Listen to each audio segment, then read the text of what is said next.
Ce que j'ai vécu avec cette plongée sur le Nautile, c'est vraiment exceptionnel, j'en suis tout à fait conscient. Alors, notre mission, elle a été opérationnelle, c'était pas une mission touristique. Ce qui a été exceptionnel, et j'ai eu cette chance, c'est de faire quelque chose qui est très rare.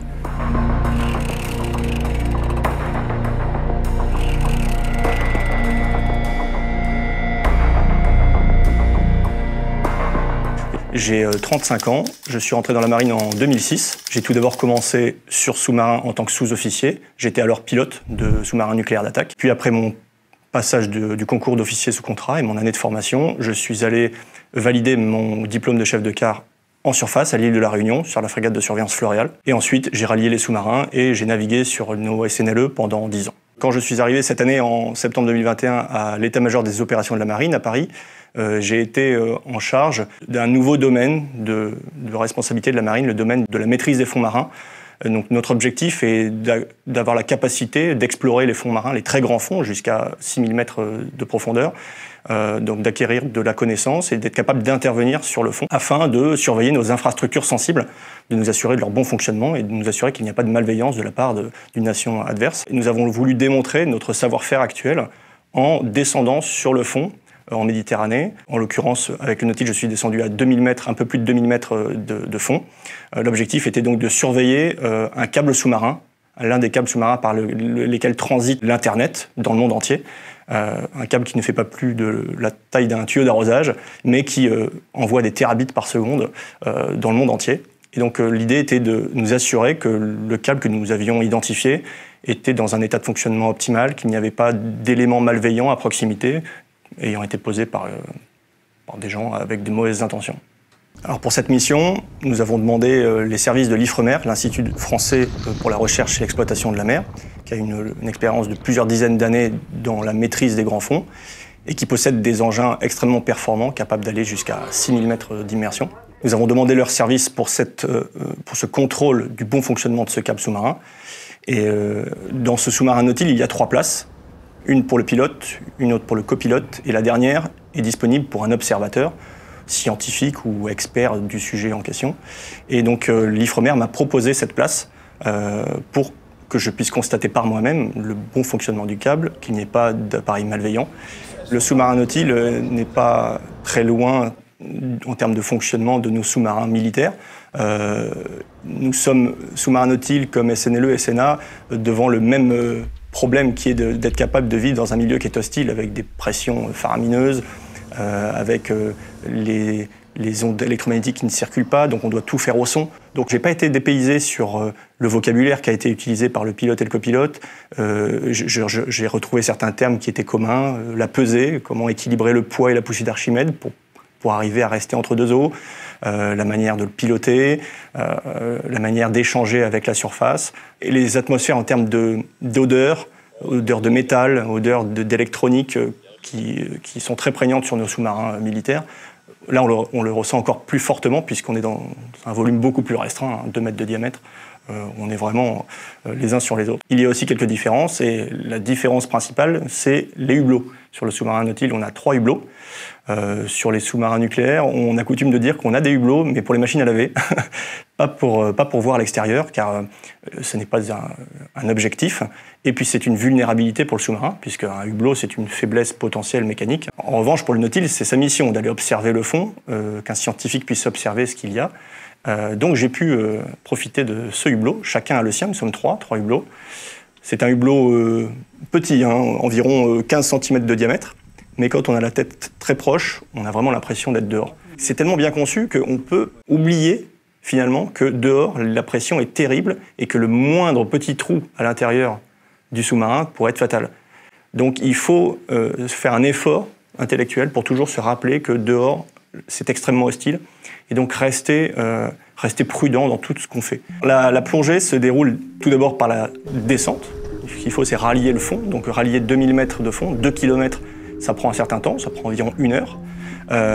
Pendant cette phase de descente, on n'est pas encore sur les lieux, donc on va plutôt économiser l'énergie, puisqu'on a des batteries, on est en autonomie, donc on va éteindre tout. Donc à ce moment-là, à l'intérieur du Nautile, c'est l'économie d'énergie. Il y a une toute petite lueur qui nous sert à déjeuner. On s'alimente avant d'arriver sur le fond, pour qu'une fois sur le fond, on ait tout le temps qu'il faut et qu'on soit concentré pour le travail.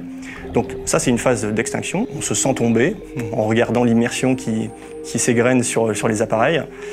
Et quelques mètres avant d'arriver sur le fond, on allume tous les projecteurs, des projecteurs extrêmement puissants à l'extérieur du sous-marin. Et à ce moment-là, on aperçoit à travers le hublot d'un coup le fond qui apparaît. Donc ça, c'est vraiment une très forte image.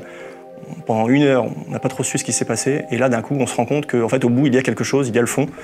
Et en l'occurrence, c'était de la vase à perte de vue et quelques poissons. Il y en a aussi à 2 mm et même il y en a bien plus profond.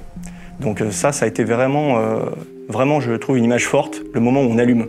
Et on se rend compte qu'il y a quelque chose au bout. En un mot, si je devais résumer l'impression que l'on a quand on est au fond, c'est le calme, la plénitude. On devine un milieu qui n'est la plupart du temps pas perturbé. Personne ne va à ces immersions-là. On voit quelques poissons, quelques coquillages qui sont présents malgré cette forte immersion, et on voit qu'ils n'ont pas l'habitude de rencontrer beaucoup de vie parce que sous les feux des projecteurs du Nautile, ils étaient complètement immobiles. Et donc il n'y a pas d'agitation dans les grands fonds. Et le grand fond n'est pas habitué à l'agitation, raison pour laquelle la vase se dépose proprement. Et il faut faire extrêmement attention justement à ne pas la perturber. On ne perturbe pas ce milieu parce qu'une fois qu'on l'a perturbé, cela met énormément de temps à se dissiper et cela du coup gâche complètement la vue et on n'est plus en mesure d'effectuer notre mission. Alors cette mission qui nous a été confiée par la Marine nationale, à moi et aux pilotes et aux copilotes du Nautile, c'était donc de nous assurer du bon fonctionnement du câble, de nous assurer qu'il n'y avait pas d'appareil malveillant. Donc pour ce faire, la première chose, c'est déjà de connaître la position du câble. Il faut se rendre compte que par 2 km de fond, il est difficile de trouver des objets, malgré le fort éclairage du Nautile. Si on doit commencer à chercher à l'aveuglette, ça peut prendre des heures, parce qu'on se déplace très peu, à une très faible vitesse. La vitesse du Nautile, maximum, c'est de 1 nœud 5, c'est-à-dire pas plus de 2 km/h.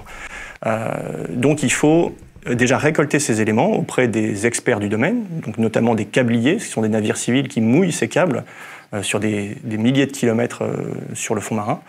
Donc s'assurer que l'on connaît avec certitude la position du câble et de ces appareils intéressants, pour ensuite descendre au bon endroit et perdre le moins de temps possible dans la recherche.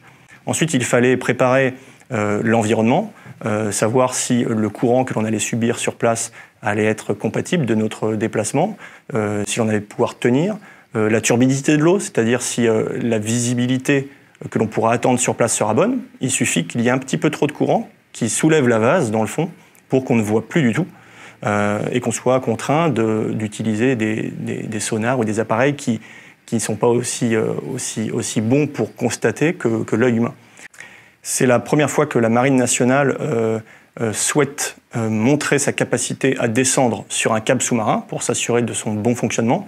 Ce n'est pas la première fois que la Marine nationale descend jusqu'à de fortes immersions. Nous avons déjà des ROV qui sont capables de descendre jusqu'à 2000 mètres. Donc nous savons déjà intervenir sur le fond, récupérer des objets. Là, nous avons voulu montrer que nous nous intéressions à ces câbles sous-marins qui sont dans l'actualité aujourd'hui, puisqu'ils sont de plus en plus vulnérables, bien que très profonds. Il y a encore quelques années, la majeure partie des pays du monde n'avaient pas la capacité de descendre profondément pour sectionner ce câble ou pour avoir des actes malveillants. Aujourd'hui, en raison de la recherche pétrolière et gazière dans les fonds marins, de plus en plus de moyens technologiques ont été inventés par l'industrie pour descendre très profond. Donc il y a une vulnérabilité de ces câbles. Alors on se dit au départ que c'est que pour l'Internet, donc on se demande quel serait vraiment l'impact réel en cas de guerre. Mais en fait, Internet maintenant, c'est vital pour tout, pour les échanges mondiaux, pour la finance, pour le commerce. Et quelques minutes de coupure d'un Internet mondial, ce serait des milliards perdus par les pays qui sont dépendants de ces câbles-là. Nous voulons montrer, dans la Marine nationale, que nous nous intéressons à ces câbles-là, que nous voulons protéger ceux qui nous sont utiles, et nous allons continuer, évidemment, de plus en plus à descendre à de fortes immersions. On s'est donné comme objectif de descendre jusqu'à 6 mm pour nous assurer du bon état des câbles. 6 000 mètres, c'est l'immersion qui nous permet de couvrir 97% des fonds marins. En tant que marin, et plus particulièrement en tant que sous-marinier, je suis vraiment très heureux d'avoir pu effectuer cette plongée sur le sous-marin Nautilus. Ça m'a permis de battre mon record, de beaucoup par rapport à l'immersion que j'avais déjà atteinte. Je suis fier de l'avoir fait. Je suis surtout très chanceux et j'ai, grâce à la marine, eu cette occasion de vivre cette expérience. C'est effectivement très rare de descendre sur le sous-marin Nautilus. Ce n'est pas du tout anecdotique de descendre à 2000 mètres de fond. Ce n'est pas un très grand record. Le Nautilus est capable de descendre jusqu'à 6000 mètres. Sans trahir de secret, c'est plus profond que ce que l'on est capable de faire avec nos sous-marins militaires, dont l'immersion reste confidentielle et bien suffisante pour les missions que l'on souhaite mener. Les grands fonds, peu de personnes y sont allées. Par rapport à la Lune, on a coutume de dire, et c'est une réalité, que plus de personnes, plus d'astronautes ont posé le pied sur la Lune que de sous-mariniers, de sous-marins d'exploration sont descendus jusqu'à 11 000 mètres, qui est le plus profond qu'on puisse connaître sur la Terre.